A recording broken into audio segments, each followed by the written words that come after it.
My name is Kira, and I thought I'd left the worst of my past behind me.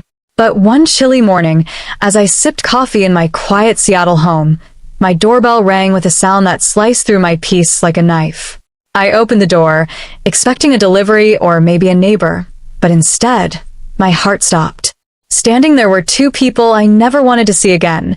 My sister, Morgana, with her smug grin, and my ex-husband, Leo, his eyes glinting with that old arrogance that still made my skin crawl.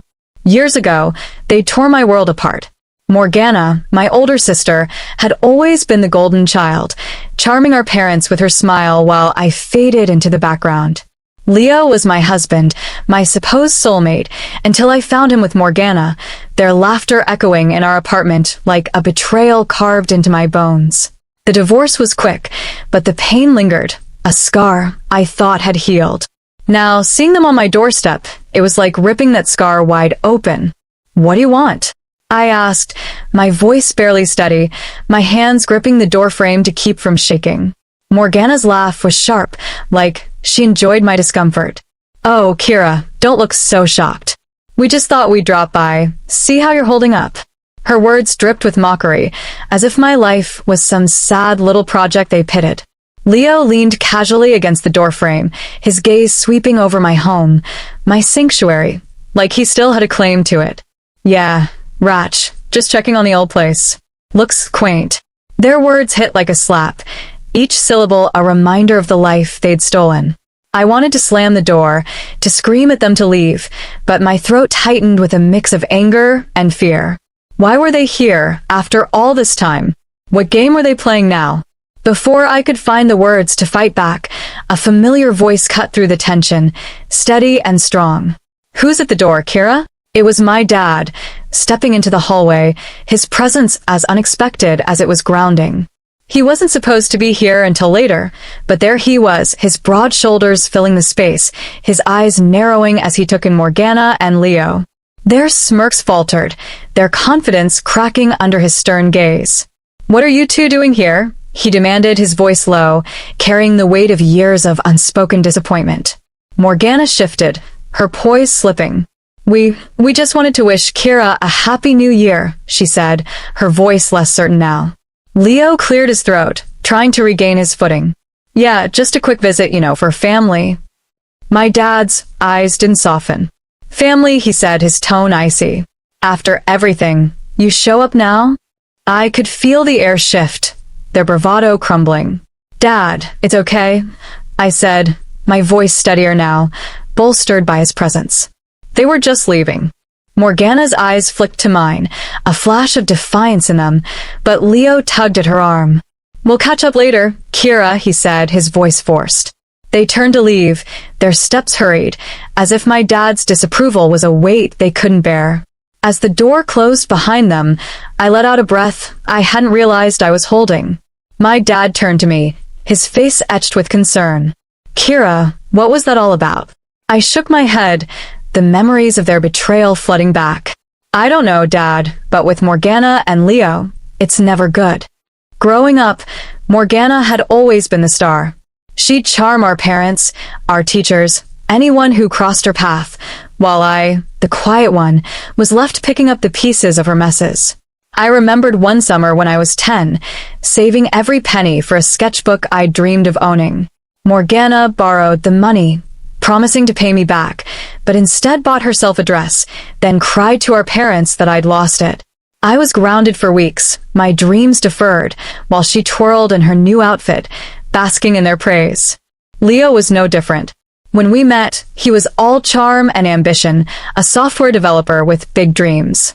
I thought we were building a life together, but I was blind to the cracks, his late nights, his excuses, the way Morgana always seemed to linger at our gatherings. Then came the night I walked in on them, their laughter a dagger to my heart. They didn't even apologize. Morgana just shrugged, saying I was too focused on my little job to keep Leo's interest. The divorce left me broken, but I rebuilt, piece by piece, in this Seattle home I'd made my own. Now, their return was like a storm cloud over my hard-won peace. I looked at my dad, his eyes searching mine. "They're up to something," I said, my voice firm. and I'm not letting them hurt me again. For the first time in years, I felt a spark of defiance, a promise to myself that this time I'd fight back. After Morgana and Leo left, the silence in my house felt heavy, like the walls were holding their breath. My dad sat across from me at the kitchen table, his brow furrowed. "Kira, what was that about? Why are they back?"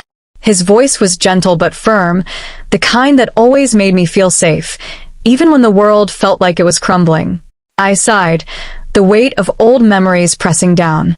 "I don't know, Dad, but with them, it's never just a visit. They want something." My fingers traced the edge of my coffee mug, now cold, as images of the past flooded back. I couldn't shake the feeling that their sudden appearance was a warning, a sign of trouble brewing. Growing up, Morgana had a gift for twisting situations to her advantage. I thought back to one summer, when I was about 10, saving every dime from chores for a sketchbook I'd seen at the art store. It was my treasure, a symbol of my dreams to create something beautiful. Morgana, 2 years older and always one step ahead, asked to borrow my savings for something she swore was important. I trusted her, my big sister, my idol. But she spent it on a dress, then told our parents I'd lost the money. I can still see her crocodile tears as she hugged our mom, while I was sent to my room, grounded for being irresponsible. That sketchbook stayed on the shelf, and Morgana got to shine, as always.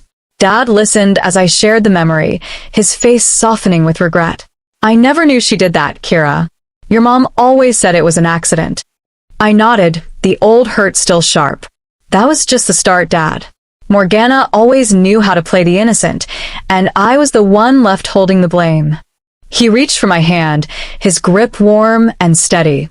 "I'm sorry I didn't see it back then, but you don't owe them anything now." His words were a comfort, but they couldn't erase the deeper truth. Morgana's manipulations ran deep, and even Dad didn't know the half of it.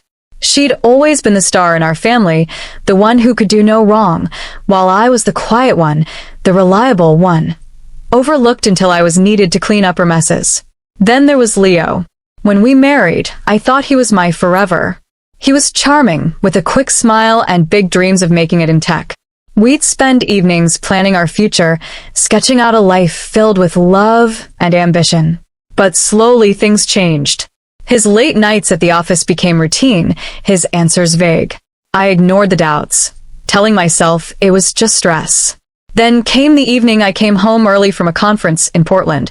I'd been excited to surprise him, but the surprise was mine. I found Leo and Morgana in our apartment, their laughter echoing as they sat too close, their hands brushing in a way that screamed betrayal. The confrontation was a blur of tears and accusations. Morgana didn't even flinch, just shrugged and said, "You were always too busy with your little job, Kira." Leo needed someone who could keep up. Leo's words were colder. "We were never right for each other, Ratch." Morgana's different. Their betrayal wasn't just a fling, it was a calculated move to rewrite my life without me in it. The divorce was quick, and I was left to pick up the pieces, feeling foolish for ever trusting them. Now, sitting with my dad, those memories fueled a fire in me. Morgana and Leo thought they could waltz back into my life, stirring up old pain for their own gain. But I wasn't that naive woman anymore. I'd spent years rebuilding, pouring my heart into my graphic design work, creating a home that was mine alone. Their return wasn't just an inconvenience, it was a challenge, and I was ready to meet it. "Dad," I said, my voice steady now. "They're up to something, and I'm not letting them get away with it." He nodded, his eyes proud but worried. "Just be careful, Kira. They're not worth your peace." That night, I couldn't sleep, their smug faces haunting me. I kept replaying Morgana's laugh, Leo's casual cruelty. But amidst the anger, a plan began to form. I grabbed my phone and texted Leo, "Meet me at the coffee shop on Pike Street tomorrow. Noon. We need to talk." His reply came almost instantly. "Sure, Kira. See you then." As I set the phone down, a strange calm settled over me. This wasn't just about confronting them, it was about taking back control. They'd underestimated me once, but this time, I was playing to win. The next day, I walked into the coffee shop on Pike Street, the hum of conversation and the smell of roasted beans filling the air. My heart was pounding, but I kept my face calm, my steps deliberate. Leo sat at a corner table, his usual confidence replaced by a nervous edge, like he knew he was on shaky ground. "Kira, thanks for coming," he said, his smile thin, not reaching his eyes. "I wasn't sure you'd show." I slid into the seat across from him, my voice cold. "Cut the act, Leo. Why are you and Morgana here?" He shifted, his fingers tapping the table, avoiding my gaze. "Things haven't been great for us, Ratch. After everything, we hit some rough patches. Morgana's pregnant, and we thought it was time to reconnect, for family." His words hit like a punch, a mix of shock and skepticism twisting in my gut. Pregnant? Morgana? The idea felt wrong, like a puzzle piece forced into the wrong spot. "Pregnant?" I said, raising an eyebrow. "And you expect me to believe this is about family? What's the real reason, Leo?" He hesitated, his eyes darting away, and I knew I'd struck a nerve. "It's about your dad's estate," he admitted, his voice low. "We need stability, and his inheritance could help." There it was, the truth, laid bare. They weren't here for apologies or reconciliation. They wanted my dad's money, the savings he'd worked his whole life to build, meant to secure my future. "You think you can just waltz back and claim what's mine?" I snapped, my voice rising, drawing a few glances from nearby tables. "After you cheated, after you left me with nothing, you think I owe you anything?" My hands clenched into fists, the anger I'd buried for years bubbling to the surface. Leo leaned back, his face a mix of guilt and defiance. "People can change, Kira. We've been through a lot. We just want a chance to start over." His words were hollow, a rehearsed plea that didn't match the greed in his eyes. Before I could respond, my phone buzzed with a text from Morgana. "Come to my place tonight. Alone. We need to talk." I looked up at Leo, my resolve hardening. "Tell Morgana I'll be there," I said, standing up. "But make no mistake, this isn't a family reunion. This is me settling the score." His face fell, a flicker of surprise crossing his features, but I didn't wait for a response. I walked out, the cool Seattle air hitting my face, my mind racing with possibilities. Driving home, I thought about my dad's estate. He'd been a high school teacher, pouring his heart into his students and his savings into a modest legacy for me. It wasn't a fortune, but it was his life's work, meant to give me security. The idea of Morgana and Leo scheming to take it made my blood boil. They'd already taken so much, my trust, my marriage, my peace. I wouldn't let them take this, too. I called my friend Sarah, who'd been through her own legal battles. "You need a good lawyer, Kira," she said. "Someone who can shut this down fast." She recommended Ms. Cotillard, a Seattle attorney known for her sharp mind and no-nonsense approach. I set up a meeting for the next day, feeling a spark of hope. Morgana and Leo thought they could manipulate me again, but I was done being their pawn. As the day faded into evening, I stood in my living room, staring at the sketches pinned to my wall, designs I'd poured my heart into, proof of the life I'd built without them. I wasn't the broken woman they'd left behind. I was stronger, sharper, ready to fight. Morgana's text burned in my mind, and I knew tonight's meeting would be a turning point. Whatever game they were playing, I was ready to play smarter. That evening, I drove to San Francisco, the city lights blurring as my mind focused on the confrontation ahead. Morgana's condo was in a sleek high-rise, all glass and chrome, a monument to her need to flaunt success she couldn't afford. My hands gripped the wheel tightly, my heart pounding with a mix of anger and determination. I wasn't the naive girl who'd once fallen for her lies or Leo's charm. Tonight, I was facing my past, and I wouldn't back down. Morgana opened the door, her smile as fake as the designer bag slung over her shoulder. "Kira, so glad you came," she said, her tone dripping with condescension, like I was a guest in her world. I stepped inside, ignoring the lavish decor, the marble counters, the oversized art pieces that screamed of a lifestyle she couldn't sustain. "Let's skip the pleasantries, Morgana," I said, my voice steady. "Why am I here?" She gestured to the couch, but I stayed standing, my eyes locked on hers. "Sister to sister," she said, her voice sugary, like we were kids sharing secrets. With the baby coming, I thought we could put the past behind us. Her words were a calculated play, but I saw through them, the same way I'd learned to spot her lies years ago. I laughed, the sound harsh even to my ears. You think I'll forget how you stole my husband and now want my dad's money? You're unbelievable. Her mask slipped, her eyes narrowing for a split second before she regained her composure. It's not just about the money, Kira, she said, her voice softening, fake sincerity oozing from every word. It's about family. Dad's will favors the first grandchild. My baby secures our future. Her mention of the will hit like a calculated blow, but I wasn't buying it. You're lying, Morgana, I said, stepping closer, my voice low and firm. You've always lied to get what you want. That pregnancy story? It's just another one of your games. The air crackled with tension, her smirk returning like a challenge. You think you're so righteous, Kira, she said, her voice sharp now. But you'll lose this fight. You always do. For a moment, I felt the old sting of her words, the way she'd always made me feel small. But I wasn't that girl anymore. I'd spent years rebuilding, finding my strength in quiet moments of creation, in the life I'd carved out despite their betrayal. Not this time, I said, my voice unyielding. I'm done letting you manipulate me. You and Leo will get nothing. I turned to leave, her smug laughter following me like a taunt. We'll see, Kira, she called after me. We'll see how long you can keep this up. I didn't look back, my steps steady as I walked to my car. As I drove away, the city lights fading behind me, a plan began to form. Morgana and Leo were desperate, and desperation made them sloppy. I'd use that against them. Back in Seattle, I met with Ms. Cotillard, my lawyer. She was all business, her sharp eyes scanning the documents I'd brought about my dad's estate. They're bluffing about the grandchild clause, she said, her voice confident. There's no such provision in the will. But they're desperate. Leo's business is underwater, and they're drowning in debt. Her words confirmed what I'd suspected. Their return was a last-ditch effort to save themselves, and they thought I was an easy target. I wasn't. Not anymore. Morgana's laughter echoed in my mind, but it only fueled my resolve. They'd underestimated me for the last time.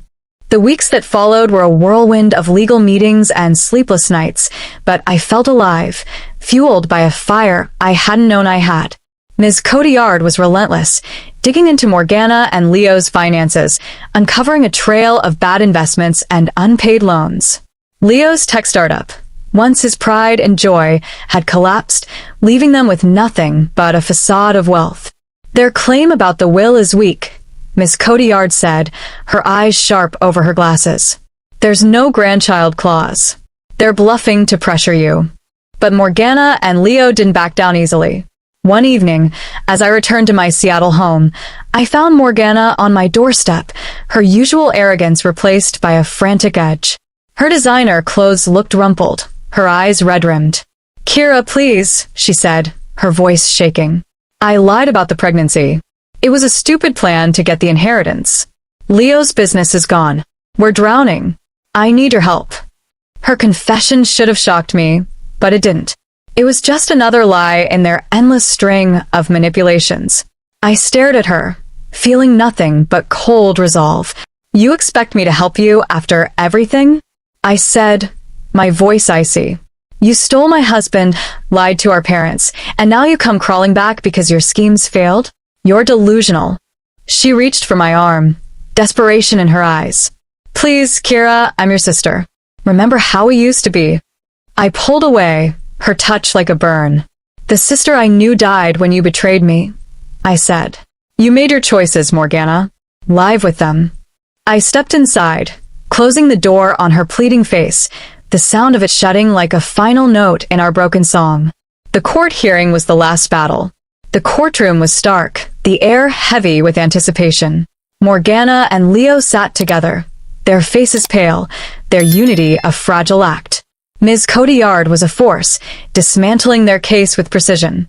She presented evidence of their financial ruin, their lies about the pregnancy, and the lack of any grandchild clause in my dad's will. The judge listened, his face unreadable, as Morgana's composure cracked, her eyes darting nervously. During a recess, Morgana approached me, her voice low. Kira, please, I know I don't deserve it, but we're ruined. We have nothing. Her words, once capable of swaying me, now felt empty. You brought this on yourselves, I said, my voice steady. You chose greed and deceit. Now you face the consequences. The judge's ruling was clear. The estate was mine, as my dad had intended. Morgana and Leo left the courtroom, their heads bowed, their schemes in ashes. As I walked out into the Seattle rain, a weight lifted from my shoulders. This wasn't just about the money, it was about reclaiming my life, my dignity, my peace. In the days that followed, I focused on my future. My design work flourished. My home felt like a sanctuary again, and the scars from Morgana and Leo began to fade, no longer defining me. One evening, sitting in my garden as the sunset painted the sky in hues of gold and pink, I felt a quiet strength. True victory wasn't in their downfall, it was in the peace I'd found, the resilience I'd built, the life I'd reclaimed. To everyone listening, thank you for joining me on this journey. Your support means more than you know. I hope my story reminds you that no matter how deep the betrayal, you have the power to rise above it. Keep fighting for your peace. You're stronger than you think.